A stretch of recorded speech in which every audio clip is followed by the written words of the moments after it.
I'm here to introduce a very prominent doctor. Today, American medical, the doctors of this country are faced with a grave task.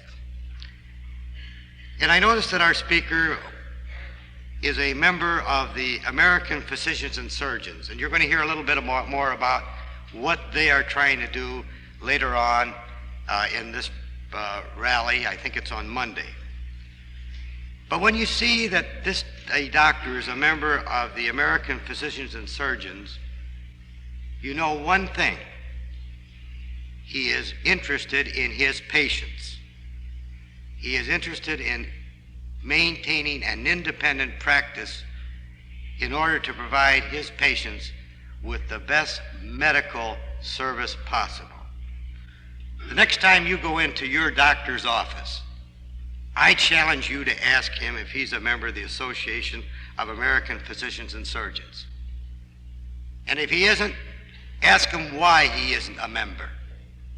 Because it's the only one trying to save the medical profession in this country today. It gives me a great pleasure to introduce our speaker because although he claims to be a resident of the West Coast, as Colonel Bunker has indicated, his education came from this part of the country, the East Coast.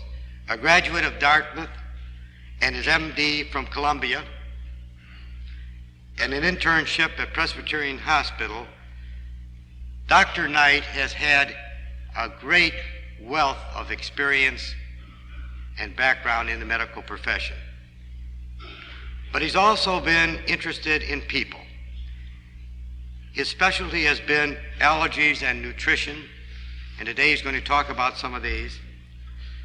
But he's also been a member of the Sons of the American Revolution. He's been a lecturer and author, and he's been involved in not only practicing his profession, but being involved in telling people about his profession and how people can live better.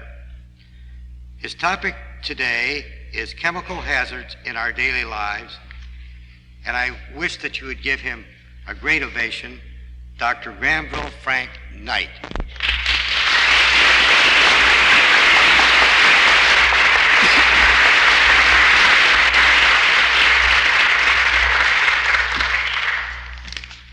Moderator, Colonel Bunker, Mrs. McKinney, members and guests, or I should say guests.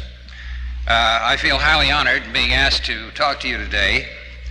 I am following a very distinguished speaker, and I don't know whether I can live up to her ability or not. My material is quite different. A lot of it is somewhat technical, but it affects your daily lives, and I hope I can make it interesting. Very few people realize that our government, the federal government, is using biological warfare against us. Now that seems like an alarming statement, but it happens to be the truth.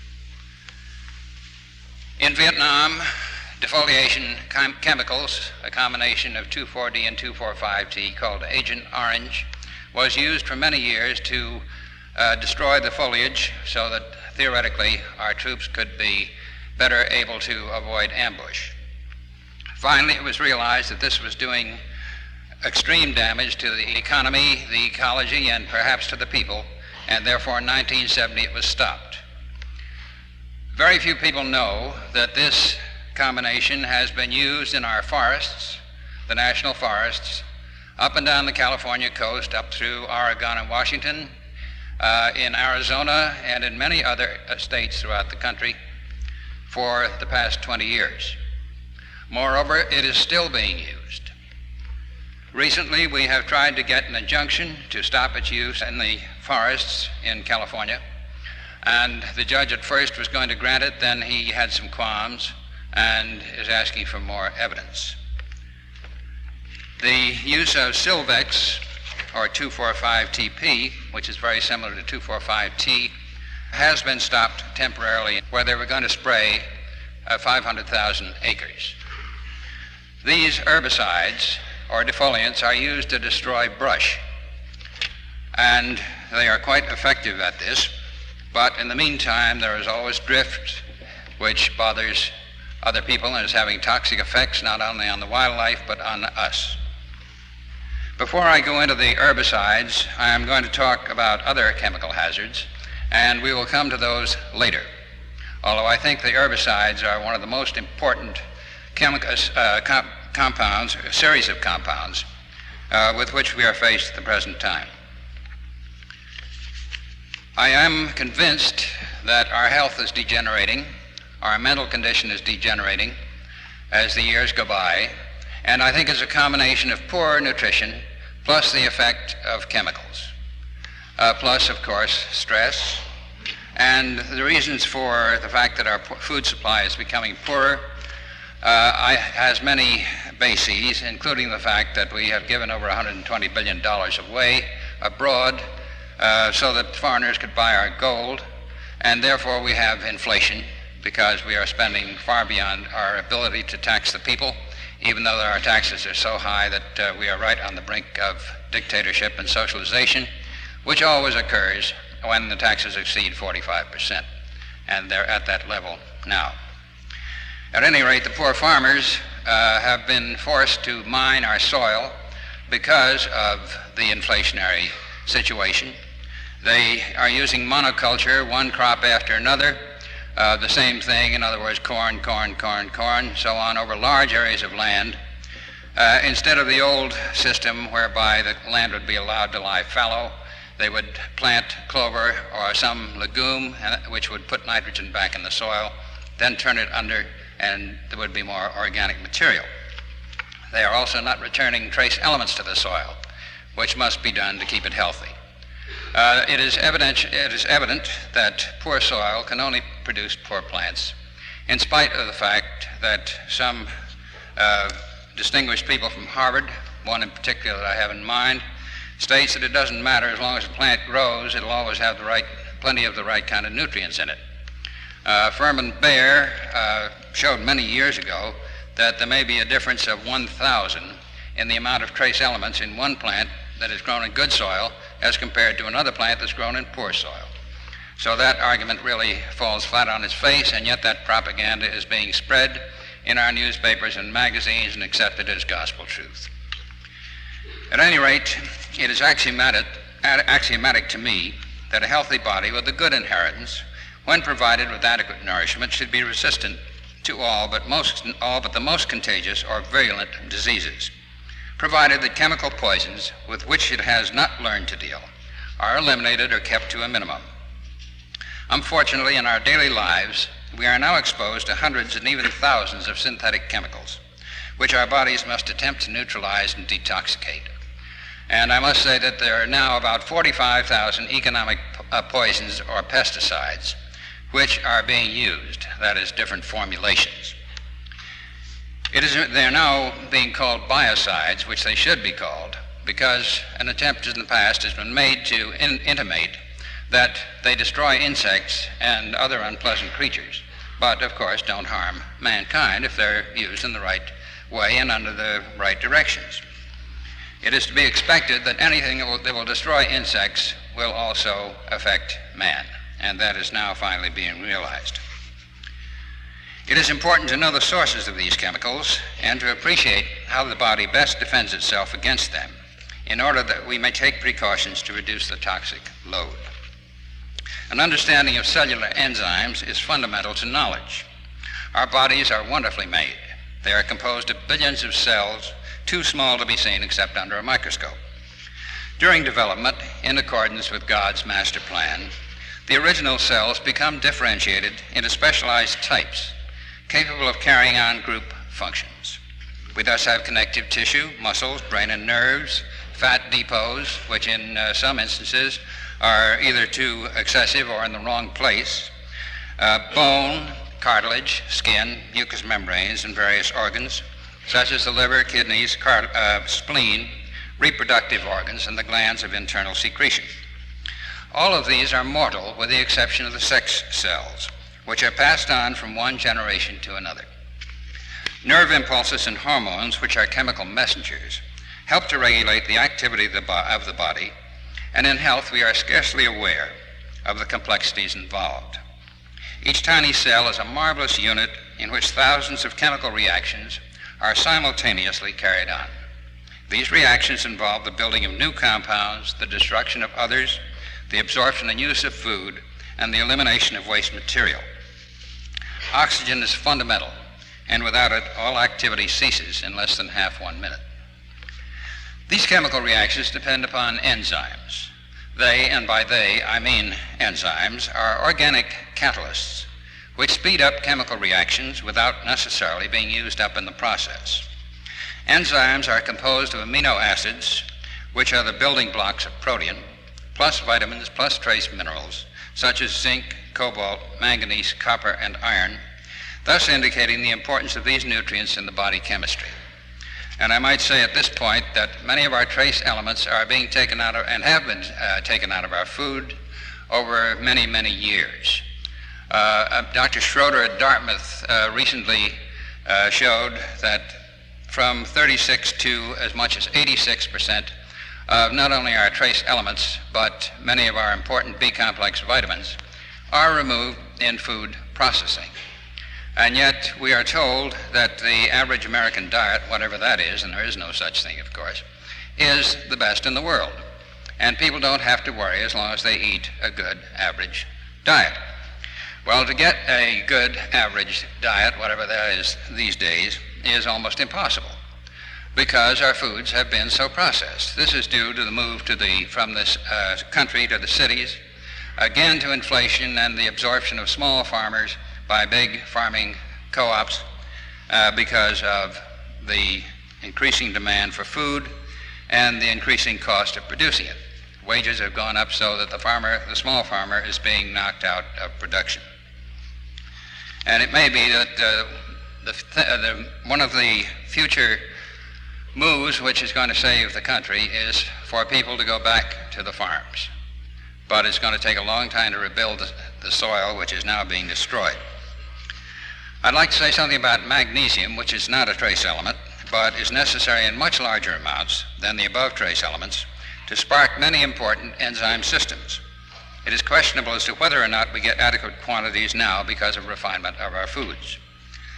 Oxygen cannot be used as such by body cells, but must be transported by a series of oxidative enzymes in order to become available to the tissues. If any of these enzymes, and there are more than 5,000 in each body cell, if any of these are poisoned by chemicals or are working inefficiently because of nutritional deficiency or because of the actions of anti-enzymes, body metabolism is interfered with, and we are ready for the development of overt disease. This important concept simplifies the understanding of disease, which in the beginning may be considered as simply a disturbance of function. It's something which can't even be seen under the microscope. Yet something is going on which is interfering with the metabolism in the tissues. This is later followed by irreversible changes in tissue structure. And then we have what we usually call or think of as disease. For instance, consider the changes which occur in arthritis. First, you get an imbalance in calcium and phosphorus, plus other metabolic changes which are difficult to pinpoint, and then you get inflammation, and then you get absorption of bone, and you get the changes in advanced arthritis which are irreversible. If one can use nutritional methods in early cases of arthritis, in my opinion, many of them can be influenced favorably. So I think that early recognition is of vital importance. And yet again, some of our authorities say there is no such thing as subclinical disease.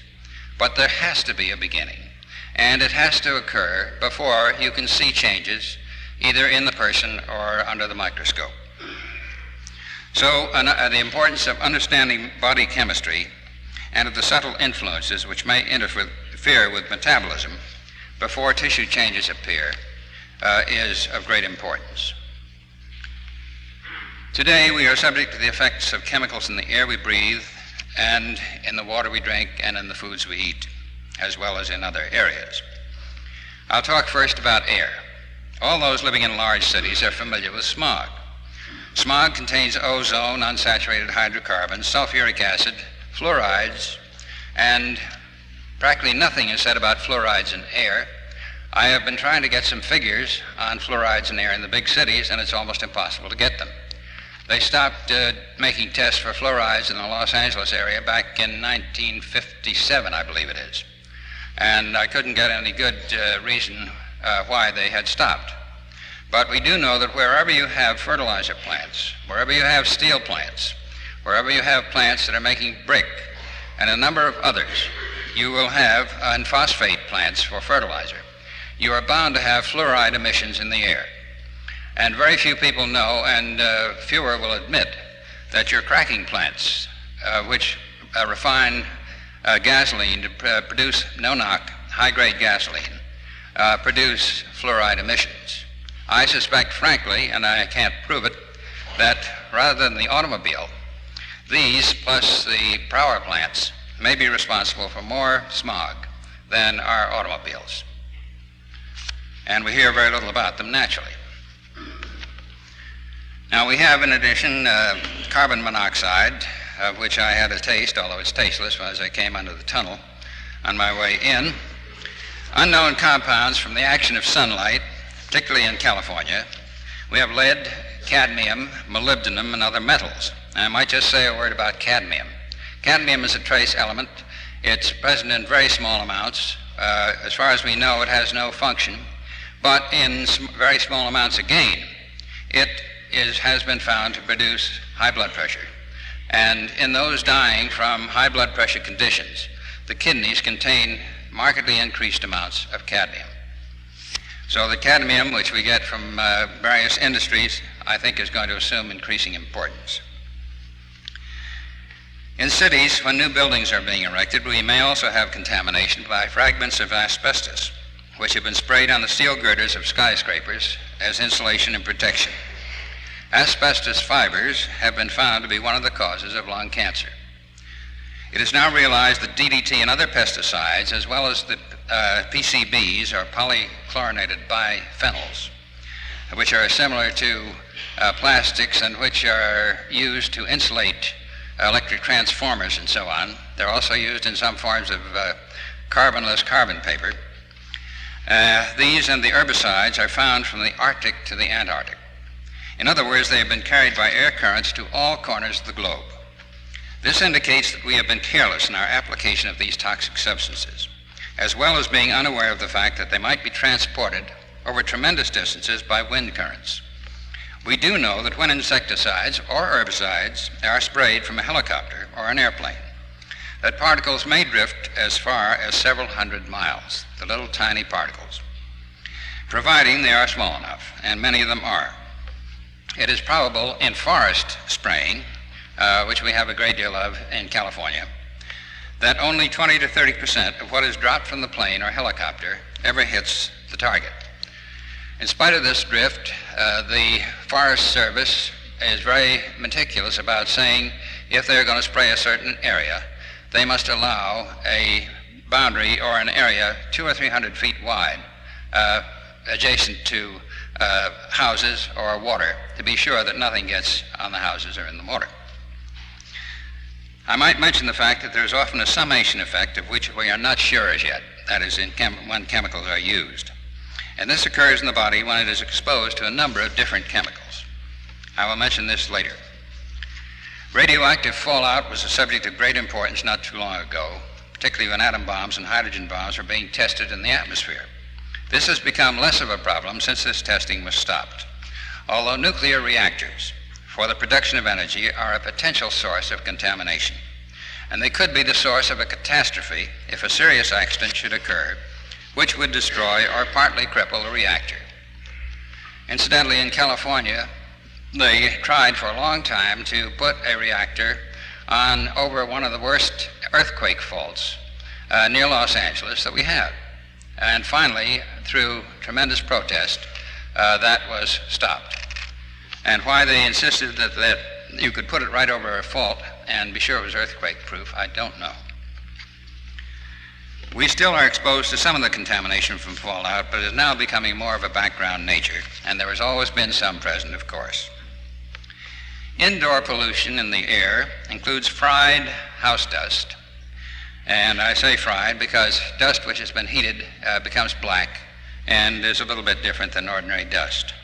We also have illuminating gas and tobacco smoke, as well as hair lacquers and any substances which are used via a spray can in the home. And these can be real troublemakers, particularly for those who are allergic. Dr. Theron Randolph of Chicago and others have shown in the past that illuminating gas and other chemicals may cause severe emotional problems, including psychoses. Food allergies may also do the same thing, and we would all be better off if our houses were heated by electricity. However, that, of course, is not feasible. But we should keep in mind that some people who suffer from marked fatigue, from psychoses or marked neuroses, may be reacting to illuminating gas, and they will never know that that is the truth until they go to some place where there is no illuminating gas and find out that they're better. The same thing, of course, happens with illness from fluorides. And many people have never discovered they were allergic or hypersensitive to fluorides in the water supply until they went somewhere where the water supply had no fluorides in it, and they were better. They came back to their original home, and they were worse again, and then they realized there might be a connection. We can avoid the use of spray cans containing deodorants, hair lacquers, antiseptics, and others in our homes. I am very suspicious and fearful that advertising, which is being seen by everybody at the present time regarding one spray antiseptic to be used all around the house, is going to sensitize a number of individuals, since that is related to carbolic acid or phenol, which many people become sensitized to. I would remind you of hexachlorophene, which has been used for a long time, and hexachlorophene has been used in the operating room, it's been used in the home, in the form of solutions. It was used to bathe newborn babies because it was a nice antiseptic. They finally found that some deaths were occurring, that infants were becoming sick, and a 3% solution of hexachlorophene was finally found to be the culprit. It has now been banned except on prescription, and that is a very good thing. One interesting fact that came out of this study was that there are various parts of the body which have different absorption capacities. The skin of the forearm, for instance, let's say, will absorb 20%. The axilla may absorb 60% of a solution applied to it. They found the scrotum would absorb 100%, which is extremely interesting. And of course, when these infants were bathed with this 3% chlorophene solution, it was like pouring it down their mouths. At any rate, that is over, but it shows one of the errors we can make in this chemical age of ours. Now let us consider contamination of our water supplies. 30 years ago, we used to believe that here in the United States, we probably had a water supply which was tops, and we had very little to fear from it. As a matter of fact, we still do have a good water supply, except that it is becoming contaminated with herbicides and with PCBs and with other chemicals. 30% of our water supply, which has been tested, is found to contain traces of insecticides, while about 20% may contain traces of the herbicides and of PCBs. Since the polychlorinated biphenyls are of a plastic nature, and since they are contaminated by deadly nitrofurazones, which have been found to be about the same as the dichlorodiphenyl dioxins, which I'll go into later, we can be getting in serious trouble. They have monitored the fat and the blood of individuals all over the country and have found that PCBs, as well as DDT and DDE, are in practically everybody's blood, in very small amounts, of course. In addition to these, we have nitrates and nitrites, which are seeping into our water supply, particularly in rural areas, as a result of drainage from fields that have had heavy applications of nitrogen fertilizer. The nitrates and nitrites can cause serious illness or even death in infants in sufficient amounts, and they are a real danger. They are also found in some of our foods, namely luncheon meats, in ham, in frankfurters, and sausage, and they help to preserve the food and give it a nice pink color. Unfortunately, they do turn in the body into a very powerful cancer-inducing substance. That was just recently discovered. And it will produce cancer in animals. So it is wise to avoid anything containing these foods and to read the labels. One interesting facet of this contamination of the water supply with detergents is associated with a chemical which will produce cancer in animals when injected, but not when given by mouth. At least that was the case during a series of animal experiments. Later, the same experiments were repeated, and it was found that the animals developed cancer, even though the chemical was given only by mouth. The Delaney Amendment specifies that no chemical may be used in our food supply which has produced cancer in animals. Staining of the tissues revealed that the dye, which was the chemical used, had penetrated or had been absorbed through the intestines, and a final determination, after strong suspicion was raised, pointed out the fact that it had been absorbed because the water contained a small amount of detergent. It's a good idea to make sure that all your dishes are thoroughly rinsed if you use detergents, which most people do in washing machines. In addition, our water supply may contain traces of alum, copper, lead, fluorides, again, insecticides, strontium-90, and other radioactive compounds. Chlorine, which is used to kill bacteria, may have some effect on the body. There is still not enough evidence to this effect, but it's a strong oxidizing agent. But it can be removed by heating the water or by letting it stand. And we have to have it to keep our water supply free of bacteria. It might be wise to let it stand or to heat it before drinking the water, or else to use distilled water. Many of our rivers and lakes are becoming sewers as a result of industrial effluents. Flowing into them not only the pesticides, but mercury, lead, and other chemicals of various sorts. No one yet knows the effects of combinations of these chemicals. It was discovered, for instance, in one river, which had been subject to the discharge from two different factories, without any apparent damage, that when another factory was built, producing a different product, the effluents from this factory, which had been thought to be innocuous, and which combined with the other effluents, produced intestinal upsets in all the people who were using the water, even though the water had been theoretically purified and treated. Investigation had revealed that the addition of the chemicals from the third factory had created a new chemical which was extremely toxic. This is an example of the complicated interrelationships between chemicals of which little is known. Chemicals in foods again include nitrates and nitrites, which I have mentioned, and which should be avoided. In addition, we have artificial colors, some of which are of questionable safety, since several of these in the past 15 or 20 years have been removed from the approved list because they've been found to cause cancer in animals. Red number 4, which is used in maraschino cherries, will produce cancer in animals, but is still being used in our food supply. The question is why? In addition, we have bleaches, emulsifiers, antioxidants, preservatives of other types, such as benzoic acid,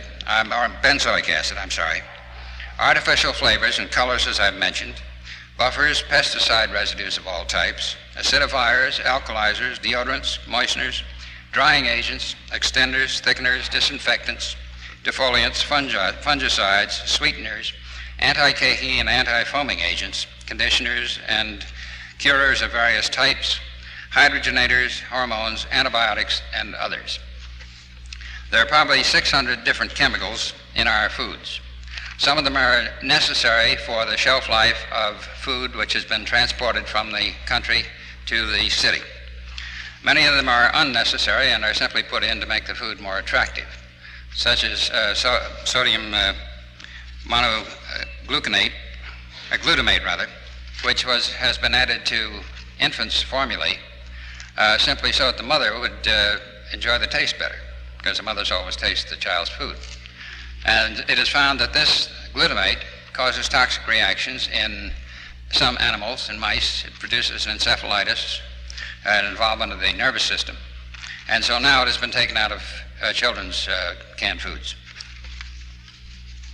These chemicals may destroy vitamins and enzymes in food, as well as denaturing or damaging amino acids.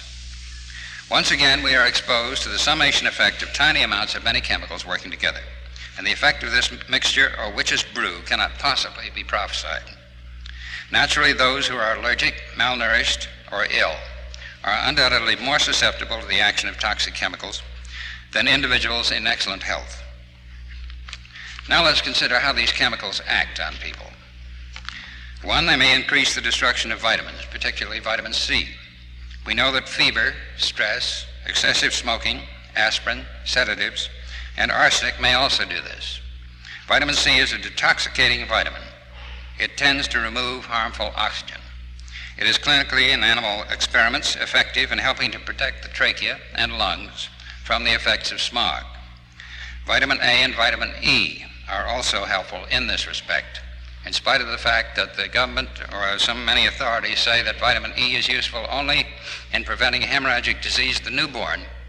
There is animal evidence that it's very helpful in protecting our lungs and our trachea. And I have used vitamin E in large doses for many, many years, and I still continue to use it as long as the Food and Drug Association or Food and Drug Administration will permit me. Vitamin C will also counteract the effect of smog on plants. It is useful in large doses in the treatment of virus infections. There has been considerable discussion recently regarding the megadoses of vitamin C advocated by Dr. Linus Pauling. And I should say this is one area in which we agree.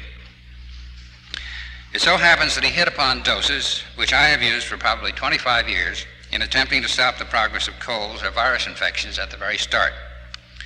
When the first symptoms are noticed, if people will take 1,000 milligrams of vitamin C every hour for 6 or 8 doses, and then 2,000 milligrams 4 times a day, that is often enough to stop the cold in the first 2 or 3 hours. But it should be taken immediately at the first sign of a cold. I've never seen any real toxic effects from such doses, and believe that every individual would be wise to take at least 500 milligrams a day. And I do not think that 2,000 or even 5,000 is too much, particularly for those who are living in large cities. Incidentally, in one form of bladder cancer, it was found out that those taking vitamin C didn't have a recurrence. And apparently it detoxicates the chemical residue which was causing the cancer of the bladder. I have found that when vitamin C is used as a preventive at the first sign of an upper respiratory or virus infection, it will frequently stop it in its tracks. It can be given intravenously as well as by mouth. Administered this way, it is of great value in the treatment of snake bite and that of the black widow spider, according to a physician from Reedsville, North Carolina, Dr. Fred Klenner. He has used it in very large doses for many years, has had the opportunity of treating polio cases, and when we had polio epidemics, he would find that vitamin C given intravenously around the clock every 4 hours, plus vitamin C and orange juice by mouth, would accomplish recovery in almost every instance and stop it where it was. If paralysis had developed, it would not develop further. Those without it did not develop paralysis. It also, in his experience, will cure virus pneumonia and virus encephalitis. And yet, the Polio Foundation, when it was contacted concerning studies along these lines, poo-pooed it and would have nothing to do with it. The antimetabolites are chemicals that compete for vitamins in enzyme systems. For instance, paraminobenzoic acid, which is one of the vitamin B complex, and which has been said that it may help to keep the hair dark, and it does turn the hair dark in some people along with other vitamins, is very similar to the sulfa drugs. And if it is given in large enough quantities, it will prevent the action of the sulfa drugs on the bacteria. Antagonists of folic acid are used in the treatment of leukemia. Others are useful in the study of deficiency states. Sedatives and anesthetics work by the selective blocking of oxidative enzyme systems in the brain or nerve tissue. Unfortunately, this is reversible and people recover. Nerve tranquilizers act the same way. There is evidence that schizophrenia is due to a circulating antimetabolite, probably the result of an inherited deficiency in an enzyme system, and this metabolite can often be lessened in quantity by so-called megavitamin therapy with large doses of vitamin C, vitamin B1, vitamin B6, and B3, or niacinamide. The treatment of this condition is now very encouraging, and more psychiatrists and physicians are awakening to the fact that this form of therapy is the therapy of the future. Many of these people, of course, need psychiatric counseling and help, but without these vitamins, they get in severe trouble. Incidentally, the incidence of food allergy and chemical allergy in these people is very high.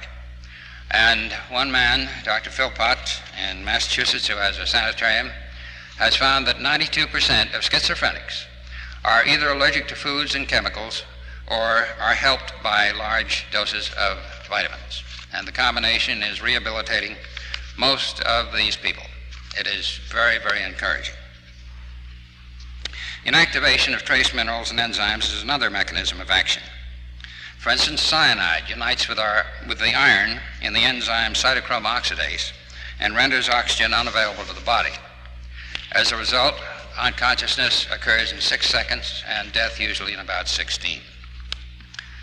Antibiotics destroy friendly germs in the intestines and may increase absorption of harmful products, as well as inducing allergic reactions.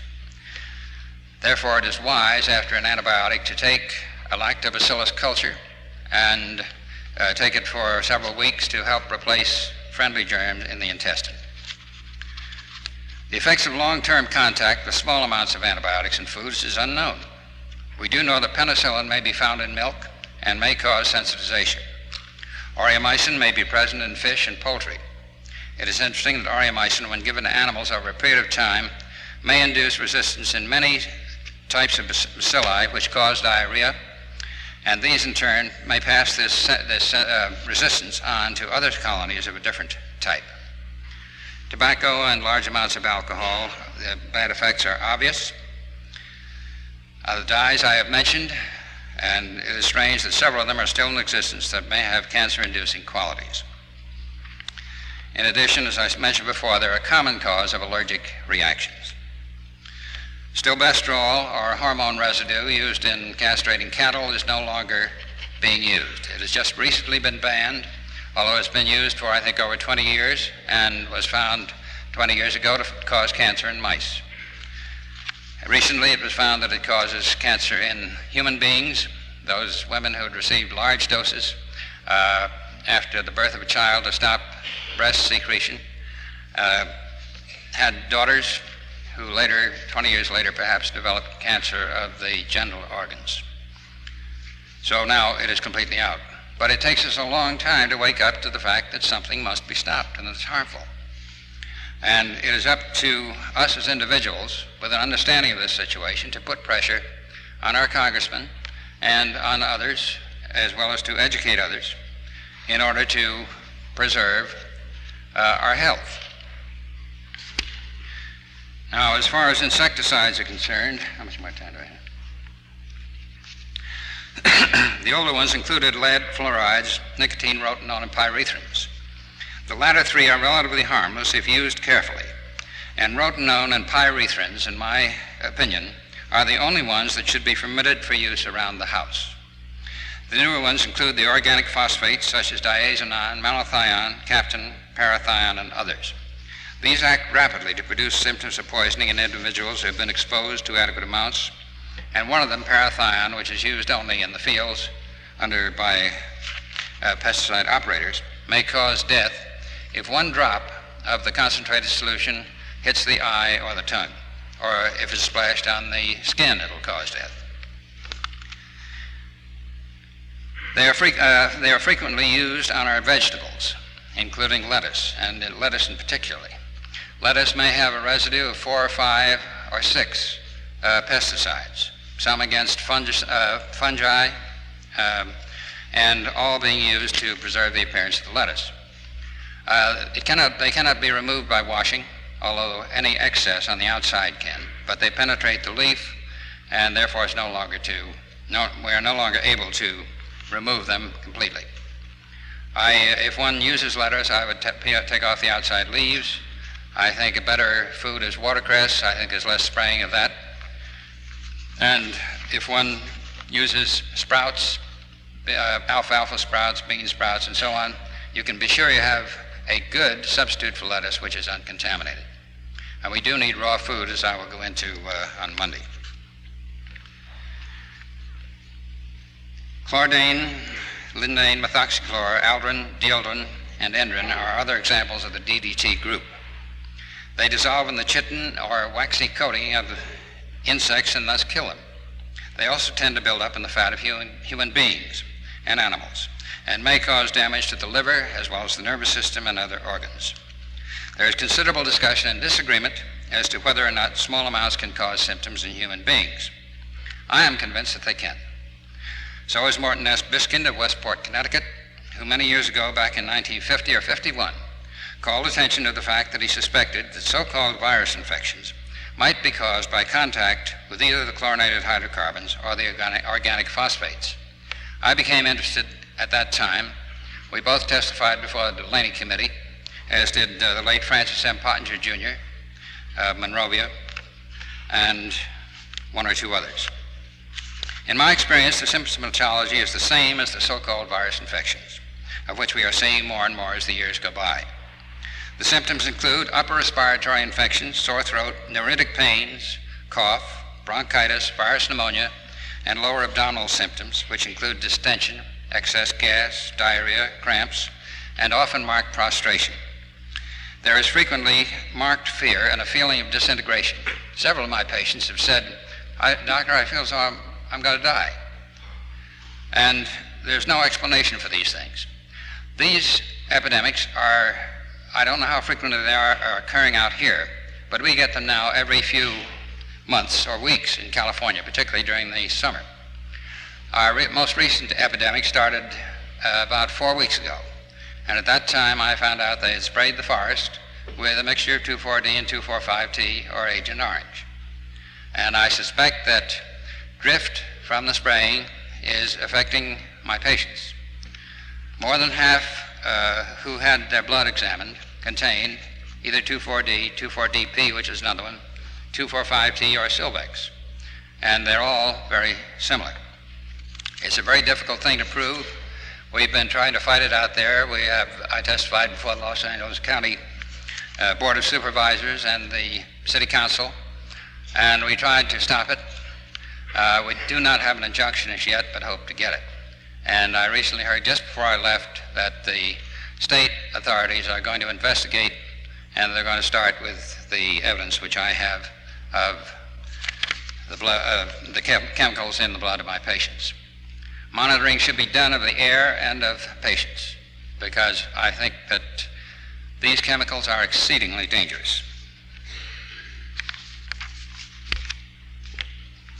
I would emphasize the phenoxy herbicides, which are 2,4-D, 2,4,5-T, 2,4-DB, and Silvex, as well as simazine, atrazine, and others. I'm going to talk now about the phenoxy herbicides, because I have become very interested in these since a patient of mine from Globe, Arizona, who was sprayed by helicopter. When the helicopter went over her house, she ran outside to protest. She knew they were spraying the forest, and they dumped herbicide on her. She was in her nightgown. She went in and showered, but she has been sick ever since. And she came over to see me, and she had the highest concentration of endrin, which is similar to DDT in her body fat that has ever been recorded, together with 2,4,5-T, Silvex, 2,4-D, etc. She has given me permission to talk about this, otherwise, of course, I wouldn't mention any names. But she has written a book which you all should read. It's called Sue the Bastards. And at first I didn't like the title, but it really fits, because with my experience with the Forest Service and with other authorities who are responsible for spraying, they are completely calloused as far as we are concerned. They feel that they're right, that we are simply alarmists and therefore pay no attention. Recently, the San Diego forest manager was to be taken into court on the next week. He was due to spray on the Saturday and Sunday. He went ahead and sprayed anyway, even though he was to come into court to face an injunction proceeding 3 days later. They just don't think that they can do any harm. But this is titled The True Story of the Illegal Practices of the United States Department of Agriculture, of the Arrogance and Lies of Numerous Government Officials, and How One Woman Dared to Challenge and Expose Them. And it is a fascinating story. She's a fantastic woman. She is traveling around the country helping to awaken people to the dangers of this problem. She recently was in Canada, and they have stopped spraying with 2,4,5-T up there for the time being, whereas 2,4,5-T has been banned around our homes in liquid form. It's still permitted to be used in other areas. And Silvex, which is the same thing, there's no ban whatsoever on it. Powerful interests are opposing the move to stop these pesticides. Proof of definite damage is now at hand through the repeated pesticide spraying of Globe, Arizona, and the resulting extensive research of one of the victims, Billy Shoecraft, whose book, Sue the Bastards, provides a cogent and moving account of her experiences. In the Globe area, plants and crops were destroyed. Domestic and wild animals died or disappeared. Human beings and animals became ill. Birth deformities were noted in animals as well as human beings. Reproductive difficulties affected women, and some of them long past the menopause. Much to their consternation, bled from the uterus. Recurrent attacks of virus were frequent. In 1971, the Bureau of Reclamation used Silvex on the Rio Grande River near Santa Acacia, about 60 miles south of Albuquerque, in an attempt to clear the salt bush from the riverbanks. The Bureau felt that this was using too much water. Without prior warning, helicopters sprayed the area, contaminating in the process members of the families and 2 herds of cattle. Both the human beings and the cattle became sick, and many of the latter died. The humans recovered. The remainder of the herds, even though they had been removed from the area and were eating voraciously, lost weight and had to be sold at a tremendous loss.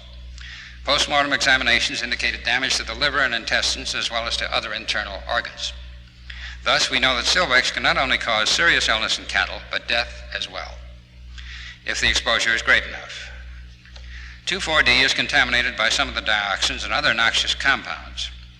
A recent study reported to the French Academy of Sciences involving the use of pheasant eggs injected with 2,4-D revealed startling findings.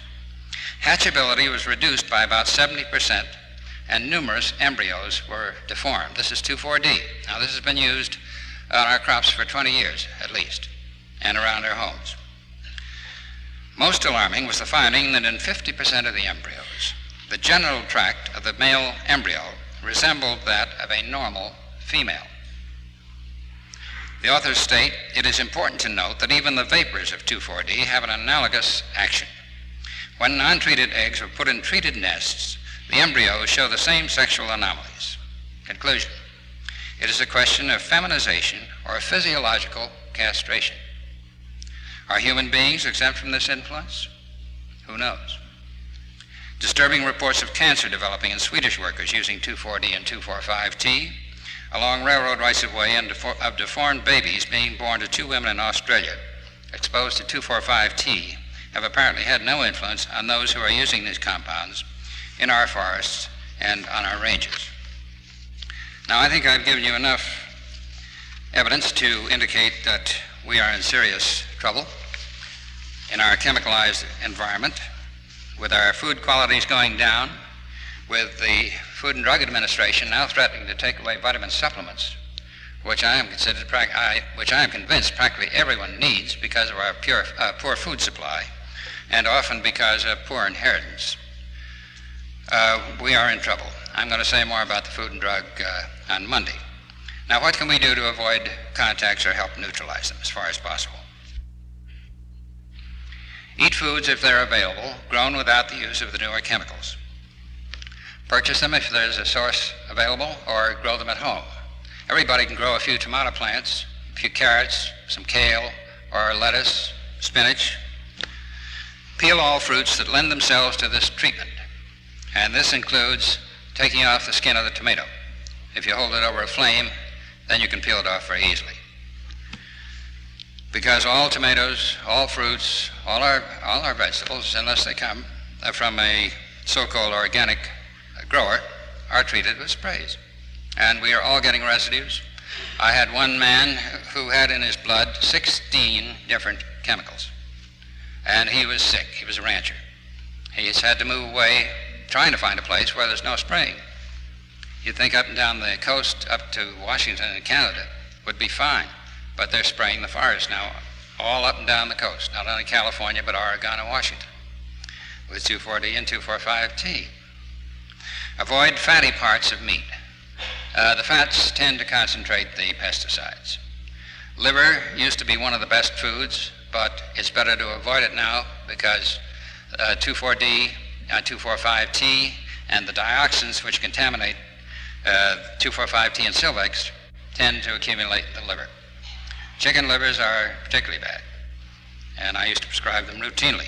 Desiccated liver is all right because it's been treated so that it removes any potential chemicals. Cream and butter, use in moderation. I think butter is better than margarine because margarine is hardened.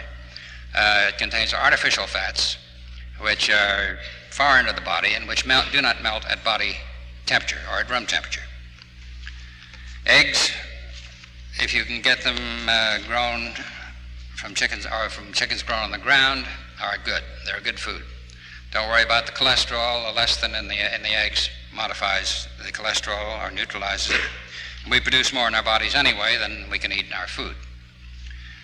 Use no sprays about the home that contain 2,4-D, 2,4,5-T, or any of the herbicides. No DDT, TDE, lindane, methoxychlor, chlordane, or organic phosphates. Use only pyrethrins and rotenone.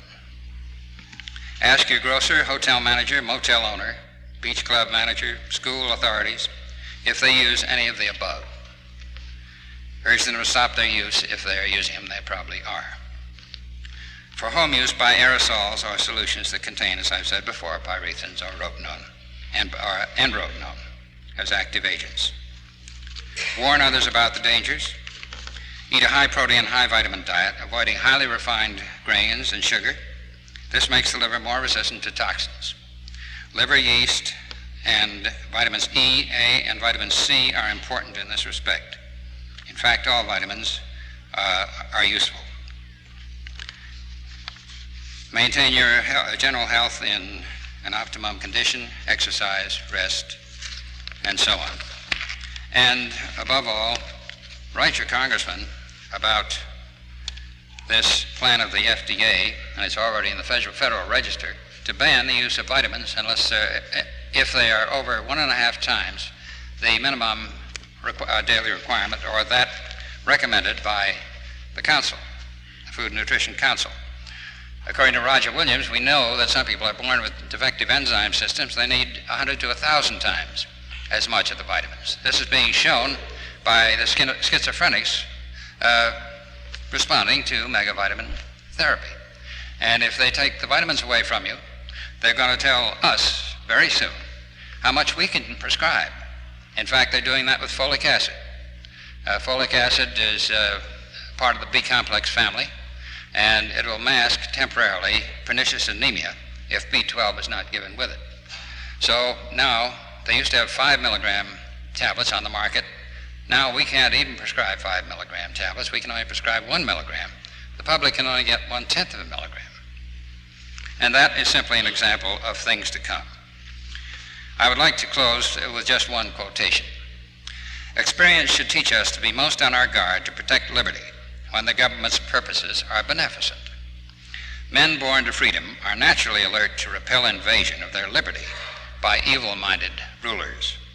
The greatest dangers to liberty lurk in the insidious encroachment by men of zeal, well-meaning, but without understanding. And that was quoted by Louis D. Brandeis over 48 years ago. Thank you very much.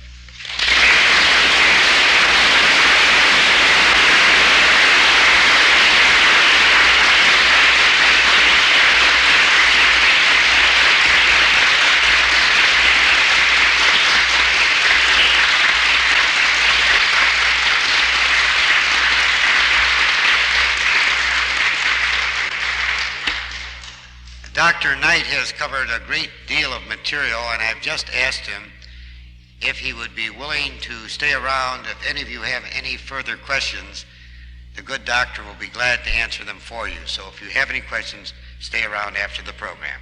Thank you.